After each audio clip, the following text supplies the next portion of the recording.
Mais qu'est-ce qu'il raconte, lui, encore là? Le péché, il est pas grave en soi, mais il a disjoncté. C'est lui l'antéchrist. Salut frères et sœurs, restez bénis.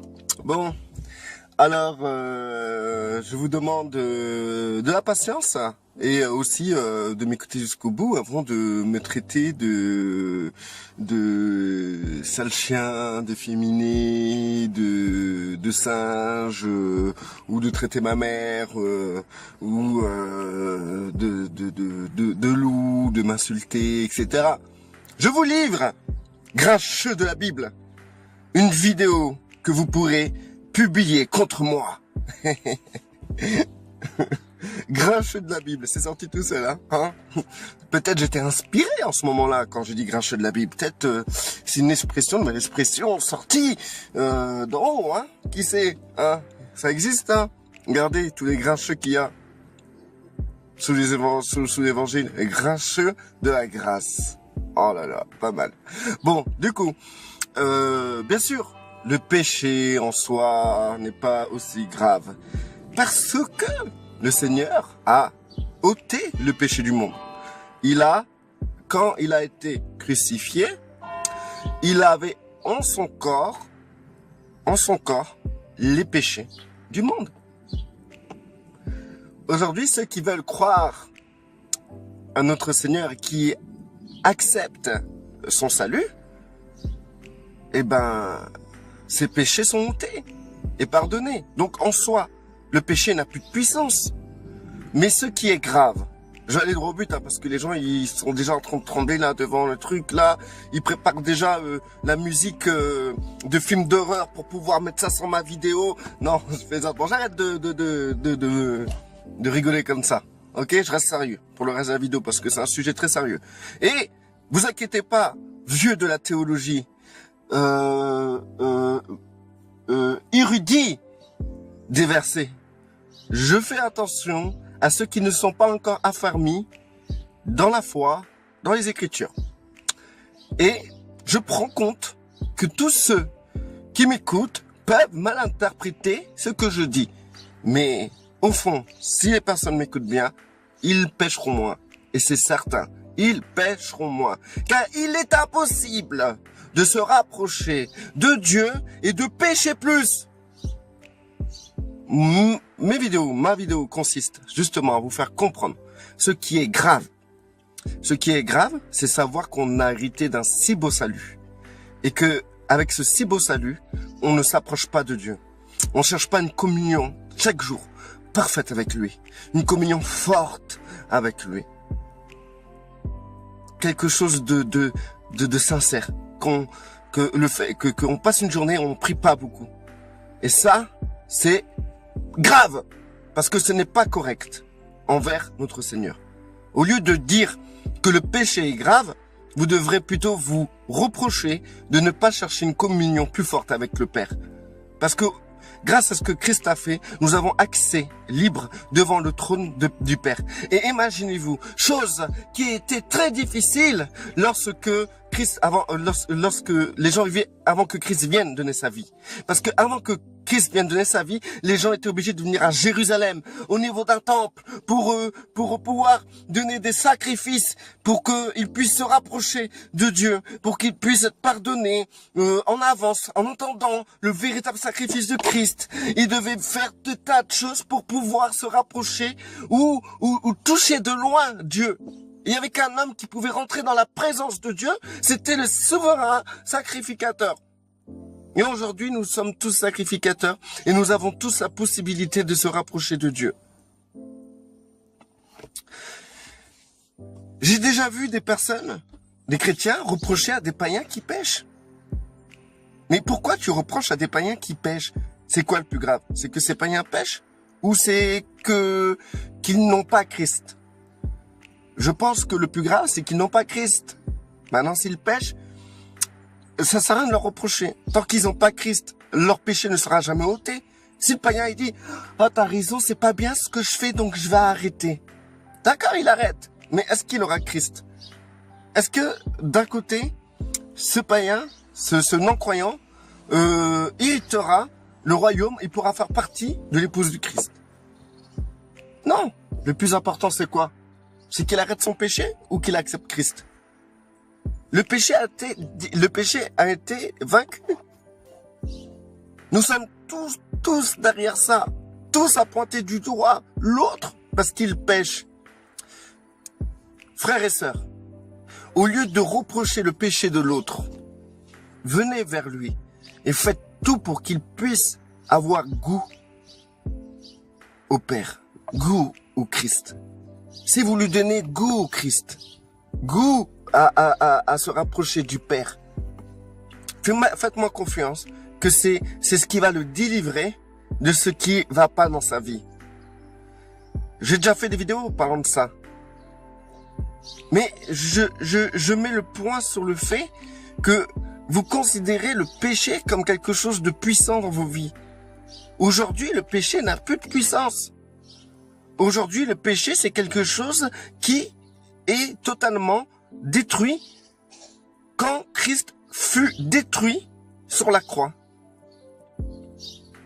Aujourd'hui, quand on contacte Christ, eh ben, on est automatiquement purifié de tous nos péchés. Donc ça a peu de puissance. Pourquoi dites-vous par exemple à un païen? Imaginez-vous, moi j'ai vu des parents chrétiens qui leur enfant ne croyaient pas en Christ ou avaient rejeté Christ, mais la manière dont les parents ont pratiqué leur religion fait que l'enfant n'a jamais rencontré Christ, donc il n'a jamais rejeté Christ au fond. Donc du coup, t'avais le parent qui était pas bien en disant oui, mon enfant, il est dans la fornication, je voudrais bien qu'il se marie, qu'il se mette en règle avec Dieu. Mais j'ai répondu à cette personne, mais attendez une seconde, en règle avec Dieu. Mais vous croyez vraiment que si votre fils se marie, il sera en règle avec Dieu? Bah oui, là il est dans le péché. Mais j'ai dit, mais votre fils a-t-il Christ? A-t-il accepté le rachat? Que Christ l'a racheté? Est-ce qu'il a accepté la grâce? La mère a dit, bah non. Et ben j'ai dit à cette personne, le jour qu'il acceptera la grâce avec Christ, à partir de là, il sera en règle avec la justice de Dieu. Ensuite, Dieu se charge de tout. C'est marqué dans la Bible. Cherchez premièrement le royaume des cieux et sa justice, le reste vous sera donné. Et la justice de Dieu, c'est Christ. La justice de Dieu, c'est Christ. Celui qui n'a pas Christ, eh ben ça, c'est grave. Le problème n'est pas que l'autre y pêche. Le problème, c'est que l'autre n'a pas Christ. Aujourd'hui, majoritairement, les gens seront jugés sur le fait qu'ils n'ont pas Christ. Ou qu'ils n'ont pas accepté le rachat. Après, c'est à Dieu seul de décider ce qui adviendra de ces gens. S'il y a un tribunal, c'est que il y aura un jugement. Il y a des gens, aujourd'hui, dans cette génération, qui n'ont pas la capacité d'accepter Christ parce qu'ils ont un mauvais témoignage de Christ à travers la religion. Et à cause de la religion, beaucoup ne connaissent pas le véritable salut. La religion est coupable d'éloigner les gens du véritable Dieu.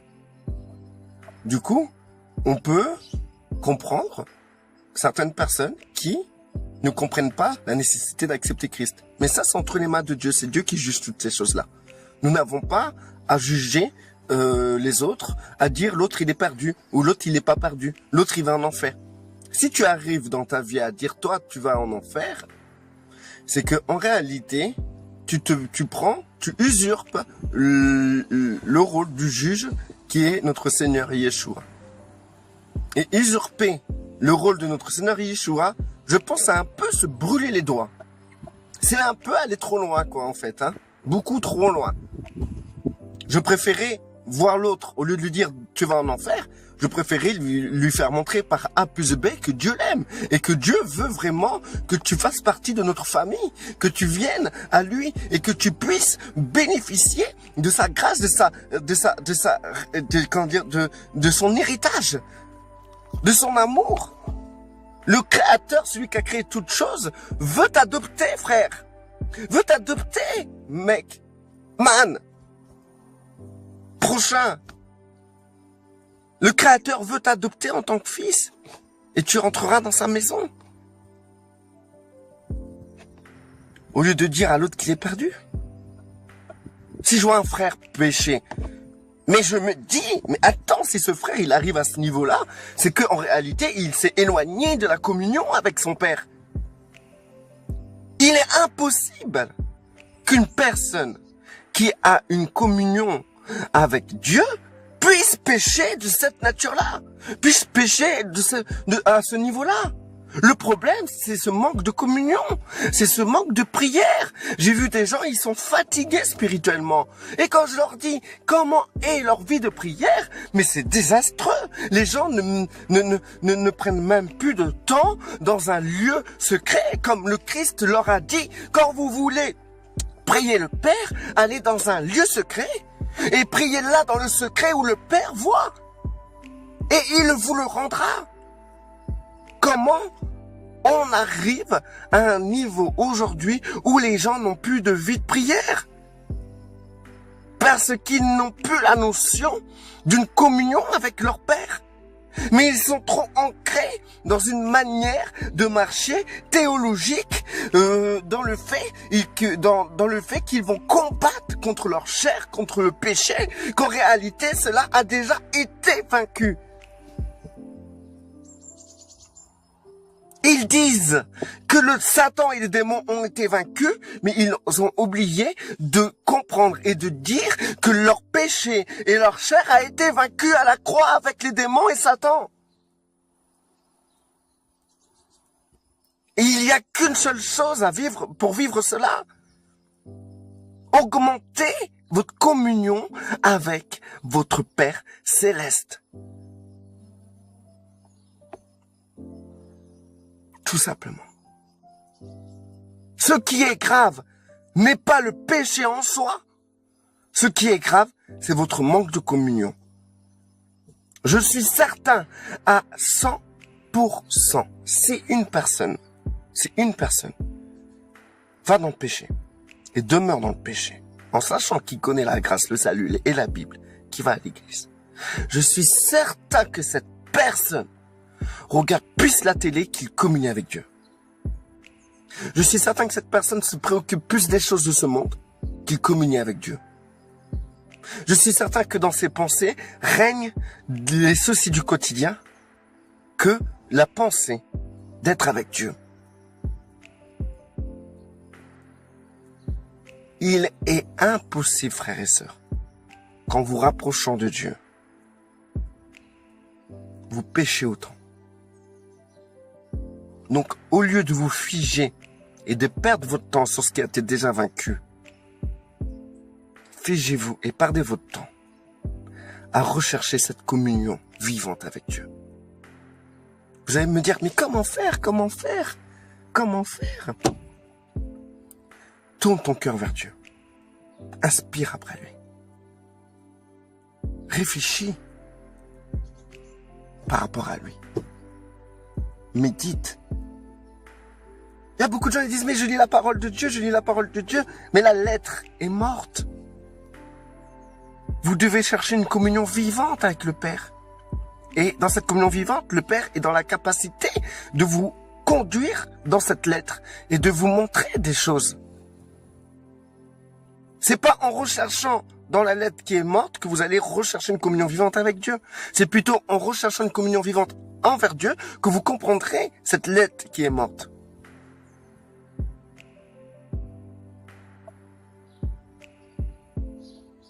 La précision de votre marche en Christ dépend de votre communion avec le Père.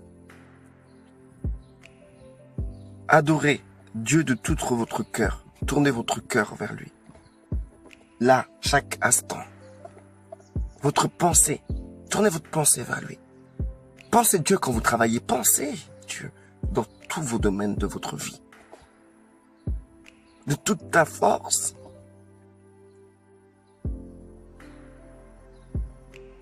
C'est ainsi que vous trouverez une communion avec Dieu. Par exemple, si vous aimez quelqu'un et vous tournez votre pensée vers cette personne, si vous aimez quelqu'un et vous tournez votre pensée plutôt dans les choses de ce monde, dans votre travail et tout, et vous aurez comme un détachement de votre amour envers cette personne et ce que vous et vos pensées, ce que vous faites. Maintenant, quand vous aimez quelqu'un, quand vous tombez amoureux par exemple, bah, vous pouvez faire la vaisselle, vous pouvez aller lécher, vous pouvez aller travailler, vous pouvez faire un truc où vous avez besoin de concentration. Si vous êtes amoureux, vous aurez tout le temps cette personne en tête. Dans tous les lieux où vous allez. Eh ben, c'est ça que le Seigneur demande pour vous. C'est cette communion-là que le Seigneur veut. Voilà ce qui est grave. C'est de ne pas avoir ce genre de communion avec votre Dieu. Envers le Créateur qui est votre Père dorénavant. Le péché, mais Christ s'en est occupé de tout ça. Jean, il a dit quoi? Voici l'agneau de Dieu qui ôte le péché du monde. Le péché du monde a été ôté par Christ lorsqu'il a été crucifié. C'est réglé. Ce qu'il faut régler, c'est votre communion avec Dieu. Et le reste, de s'en charge. Faites-moi confiance. Restez bénis.